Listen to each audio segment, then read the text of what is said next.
অনেকেই আমাকে মেসেজ করে থাকেন আমার ইউটিউব চ্যানেলটা একটু চেক করে দিন, আমার কি কি ভুল হচ্ছে বা আরও কি কি করলে আমার ইউটিউব চ্যানেলটা বড় করতে পারবো। তখন আমি দেখি সেই নামে যখন ইউটিউবে গিয়ে সার্চ করি তখন কিন্তু সেই চ্যানেলটাকে খুঁজে পাওয়া যায় না। সেটাই আজকের এই ভিডিওর মেন টপিক। আজকে আমাদের ইউটিউব সিরিজের 8ম পর্বের টপিক হচ্ছে ইউটিউব চ্যানেলের নাম কেমন রাখতে হবে, ইউটিউব চ্যানেলের নাম কেমন রাখবেন। তো এটা খুবই একটা গুরুত্বপূর্ণ বিষয়, কারণ আপনার ইউটিউব চ্যানেলের নামটাই আপনার হচ্ছে ব্র্যান্ড বা এইটাই আপনার, এই নামটাই কিন্তু আসল।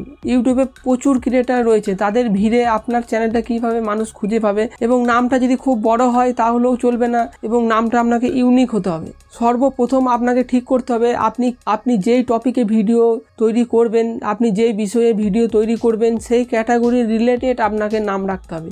আপনার যদি কোনো টেকনিক্যাল চ্যানেল হয়, আপনি নাম রাখলেন ফানি বাংলা, তাহলে কিন্তু সেটা চলবে না, কারণ আপনি তো ফানি ভিডিও তৈরি করছেন না। সেইভাবে আপনি যেই ক্যাটাগরি নিয়ে কাজ করছেন সেই ক্যাটাগরির রিলেটেড একটা ইউনিক নাম আপনাকে সিলেক্ট করতে হবে, এবং এমন একটা নাম চুজ করবেন যেন নামটা একটা কি দুটো ম্যাক্সিমাম 3টে বাক্যর মধ্যে হয়। খুব লম্বা যদি নাম হয় তাহলে কিন্তু সবাই মনে রাখতে পারবে না। হয়তো আপনার কোনো একটা ভিডিও কেউ কোনোদিন হয়তো দেখেছে, আপনার ভিডিওটা ভালো লেগেছে, তারপরে আপনাকে হয়তো সার্চ করবে ইউটিউবে, কিন্তু তার নামটা মনে পড়ছে না। যদি একটা শর্ট নাম হয় তাহলে কিন্তু অনেকেই মনে রাখতে পারবে, কিন্তু আপনি যদি একটা বড় নাম রাখেন তখন কিন্তু আপনার চ্যানেলের নামটা কেউ মনে রাখতে পারবে না বা মনে রাখা সম্ভব নয়। তাই চেষ্টা করবেন 2 কি 3টে ম্যাক্সিমাম বাক্যের মধ্যে আপনার চ্যানেলের নামটা রাখতে। যেমন আমার হচ্ছে টেকনো প্রবীর আমার নাম, এবং টেকনোটা যেহেতু টেক রিলেটেড সেই জন্য টেকনো প্রবীর। তো এইভাবে আপনি 2 বা 3টে ওয়ার্ডের মধ্যে আপনি নাম রাখতে পারেন।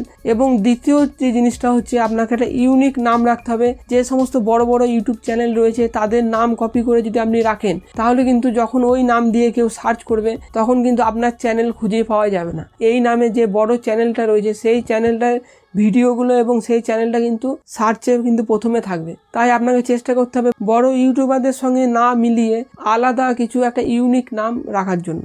এবং যখনই আপনি ইউটিউব চ্যানেলের নাম ঠিক করে নেবেন সেই নামে আপনাকে ইউটিউব লোগো একটা চ্যানেল আর্ট তৈরি করবেন, এবং চেষ্টা করবেন আপনার ভিডিও যত থাম্বনেল বানাবেন প্রত্যেকটা থাম্বনেলের একটা কর্নারের মধ্যে আপনার ওই নামের লোগোটা রাখার। আপনার ইউটিউব চ্যানেলটা ব্র্যান্ডিং করার জন্য আপনি আপনার ভিডিওর প্রত্যেকটা থাম্বনেলের মধ্যে আপনার চ্যানেলের নামটা অথবা চ্যানেলের লোগোটা আপনি রাখতে পারেন ছোট করে। নেক্সট হচ্ছে ইউটিউব চ্যানেলের নাম যখনই আপনি ঠিক করে নেবেন তারপর আপনাকে সেই নামে প্রত্যেকটা সোশ্যাল মিডিয়াতে ফেসবুক, ইনস্টাগ্রাম, টুইটার যত সোশ্যাল মিডিয়া আছে সমস্ত জায়গায় যেন সেই নামে আপনার প্রোফাইল থাকে। সেই নামে ফাঁকা আছে কিনা একবার চেক করে নেবেন। প্রত্যেকটা সোশ্যাল মিডিয়াতে সার্চ দিয়ে সেই নামে আগের থেকে কোনো Facebook page, Facebook profile, Instagram profile রয়েছে কিনা প্রত্যেকটা সোশ্যাল মিডিয়াতে আগে থেকে চেক করে নেবেন। এবং আপনার নাম ঠিক হয়ে গেলেই আপনি ইউটিউব চ্যানেলের নামটা দিলেন, তার সাথে সাথে মানে বাকি সোশ্যাল মিডিয়াগুলোতেও সেই নামে একটা করে অ্যাকাউন্ট খুলে নেবেন। তো এটাই ছিল একটা ছোট্ট টপিক, কিন্তু খুবই গুরুত্বপূর্ণ, কারণ নামটাই সব কিছু। সেই নামটা যেন ছোট হয়, বড় না হয়,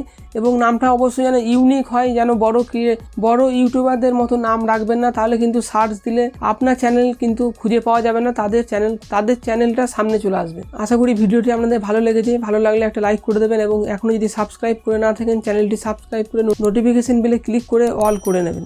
ধন্যবাদ।